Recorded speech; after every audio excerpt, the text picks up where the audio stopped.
السلام عليكم ورحمة الله وبركاته. كما عودناكم لا تنسى الصلاة على الحبيب محمد، فالصلاة على الحبيب مسك وطيب. اللهم صل وسلم وبارك على سيدنا محمد. اليوم سوف نتحدث عن فضل صيام 6 من شوال.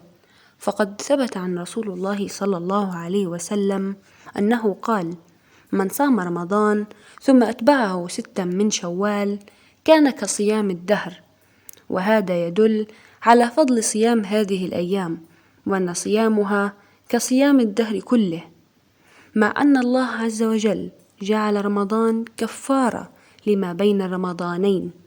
ولكن هذه الأيام فضل صيامها فيه زيادة خير ومصلحة عظيمة للناس، وفائدة كبيرة في امتثال أمر النبي صلى الله عليه وسلم. فلا تحرم نفسك من فضل هذه الأيام.